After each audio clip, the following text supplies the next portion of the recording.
Oyez, oyez, peuple de Konoha, je suis trop content de vous retrouver pour parler de Japanimation. C'est le moment que je préfère en réalité, quand je viens de terminer un anime et que je peux vous en parler, limite tout de suite après l'avoir visionné. Mais avant qu'on aille plus loin, je tenais à vous dire d'une part, merci, vous êtes de plus en plus nombreux à vous intéresser à ce que je fais, à laisser le petit like, à laisser un petit commentaire. Je réponds à tous les commentaires, donc ça me fait extrêmement plaisir. Mais il faut que vous sachiez qu'en complément de la chaîne, vous avez du contenu sur Instagram et Twitter. Et c'est vraiment complémentaire. Donc si vous en voulez plus, vous pouvez vous intéresser à mes réseaux sociaux. Il s'affiche à l'écran et vous avez les liens en description. Mais bon, j'ai été un peu mal poli parce que tout de suite là, je fais genre ma pub.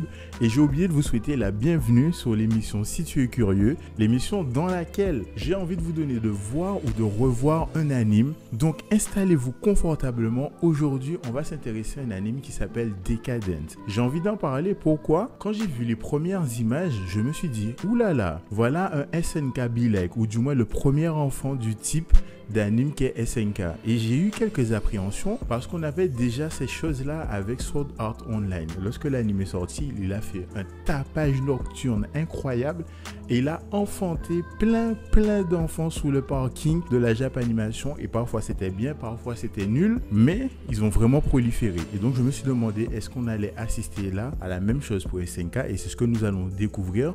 Donc c'est parti, trêve de bavardage. Et donc, Décadence, de quoi ça parle? Ben laissez-moi vous le dire. On évolue dans un monde où 90% de l'humanité a été éradiquée à cause d'une nouvelle forme de vie menaçante appelée les Gadols. Et donc, pour ceux qui ont survécu, ils vont se retrancher dans une forteresse mobile du nom de Decadence et vont se scinder en deux groupes. Et là, avant de continuer, vous êtes en mesure de me dire, mais c'est bizarre, le discours de base n'est pas sans me rappeler SNK. Et jusque là, vous avez plutôt raison. Mais il y a un mais. Continuons. Ensuite, comme je vous le disais, nous avons deux populations. Donc nous avons les Gears. Ce sont des personnes avec des capacités particulières et athlétiques qui vont pouvoir aller au front et affronter les Gadols qui sont généralement très grands. Oui, évidemment, ça nous fait un petit peu penser aux Titans. Mais voilà. Comment vont-ils les affronter? En fait, ils ont un système qui est pour ma part assez ingénieux. Ils ont une espèce de tir-aiguille. Ils vont l'utiliser, viser une veine de la Gadol, en extraire le sang.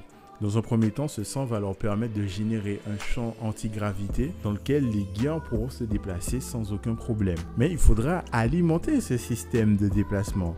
C'est là qu'ils vont retirer une deuxième aiguille en visant une veine, extraire le sang, et ce sang sera automatiquement récolté par leur système de déplacement. Et donc techniquement, tant qu'il y a du sang, ils pourront se déplacer et se battre. Et dès qu'il n'y a plus de sang, c'est que la Gadol est morte. Donc on pourrait se dire que ça nous fait penser un petit peu à SNK, mais pour moi, à la rigueur, l'idée est la même, mais l'exécution n'est pas du tout pareille. C'est ce que je suis prêt à concéder, pour ne pas dire que c'est totalement différent. Ensuite, nous avons la deuxième population appelée les tankers qui sont vraiment là en tant que soutien et qui animent la vie au quotidien au sein de la Décadence. Et c'est d'ailleurs là que l'histoire va commencer, puisque nous allons découvrir une tanker du nom de Natsume qui veut devenir une Gear. Petit problème, pour devenir une Gear, il faut avoir un esprit sain dans un corps sain, mais elle a une prothèse, ce qui l'handicape pour rejoindre les Gears. Et c'est là que va apparaître notre personnage national que j'appelle le chef, mais à chaque fois que j'enregistre, j'oublie son nom. Donc je vais sortir mon téléphone, je remets la page web et il s'appelle Kaburagi. Et donc Natsume va le rencontrer. Et très rapidement, on va se rendre compte que c'est un ancien Gear. Donc, il va donner ses enseignements à Natsume pour qu'elle puisse devenir une Gear. Mais il va quand même l'avertir en lui disant, écoute, la guerre, c'est pas drôle. Il l'a emmené sur un champ de bataille. Elle va très vite se rendre compte qu'effectivement, c'est pas la joie. Mais c'est pas du tout ce qui va l'arrêter. Et pour le contexte, nous sommes arrivés au bout de ce que je peux vous dire. Maintenant, les raisons pour lesquelles Natsume veut devenir une Gear, je suppose que vous en serez douté, c'est qu'elle a perdu un proche justement à cause des Gadols et qu'elle a décidé de mettre fin à leur invasion en s'attaquant à leur nid. Et donc là, ce n'est pas sans nous rappeler un certain Eren qui a dit « je vais tous les exterminer ». Mais écoutez, pour moi, ça n'a pas vraiment lieu d'être dans le discours de comparaison SNK Decadence si toutefois il a eu lieu. Pourquoi? Parce que des animes où on a une espèce en supériorité sur une autre ou qui en éradique une autre, il y en a une flopée. des personnages qui soient héros ou anti-héros qui veulent y mettre un terme d'une façon radicale ou non. Il y en a beaucoup, mais on ne se permet pas la comparaison. Est-ce qu'on se permettrait par exemple la comparaison de Radiant et de Decadence parce que Seth, tu sais, lui veut détruire le nid des Némésis pour mettre fin à leur évasion? Eh ben non. Donc pour moi, si toutefois cet argument avait lieu d'être, il n'a pas sa place. Il est beaucoup trop léger. Donc une fois qu'on a posé les bails sérieux, on va s'intéresser à ce qui fait la force de l'anime selon moi. Mais contrairement à ce que j'ai l'habitude de faire, on ne va pas s'intéresser au fond et à la forme, mais uniquement au fond, car selon moi, la forme fait partie de l'expérience de visionnage que je vous laisse découvrir. Alors, on ne va pas perdre 36 000 minutes. Le fond, il parle de quoi? Le message, c'est quoi? C'est l'espoir. Et je trouve que ce message est particulièrement bien amené dans cet anime. Et franchement, chapeau bas.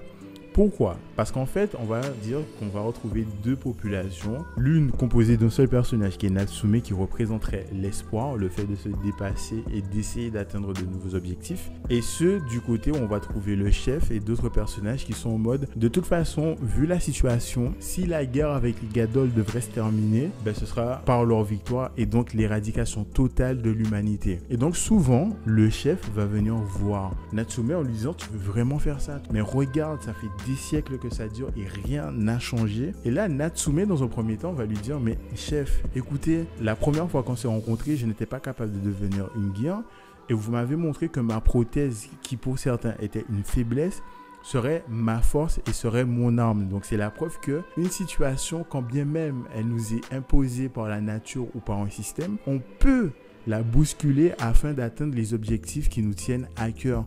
Donc je ne vois pas pourquoi je ne le pourrais pas. Et c'est là que ça va se mettre en place une très belle relation où le chef va influencer Natsume en lui faisant voir un petit peu la réalité, lui faisant comprendre que c'est pas si facile que ça, mais elle va pas perdre espoir pour le coup. Et cet espoir va alimenter le chef qui lui est il a totalement laissé tomber. Le gars se dit: de toute façon, nous tous on va tous mourir. Pourquoi se casser les noisettes finalement? Et je trouve ça plutôt... Non mais franchement, c'était une relation qui était très agréable à suivre. Et là où c'est super intéressant, c'est que cet espoir, il fait souvent face à des difficultés. Ça veut dire que c'est pas juste espoir, désespoir, comme on peut le voir assez souvent, mais je qualifierais ça plus de difficulté à atteindre son objectif. Il y a une phrase qui revient très souvent, c'est: je vais me transcender pour aller beaucoup plus loin. Et à chaque fois, les personnages sont amenés à faire ça, soit en bousculant leur certitude, soit ou vraiment en confirmant leur certitude, en les fortifiant afin de briser ce mur. Et c'est là que je me suis dit: mais c'est bizarre, ça me fait pas totalement penser à SNK, voire pas du tout, mais par contre, ça me fait penser à un anime du nom de Gurren Lagann,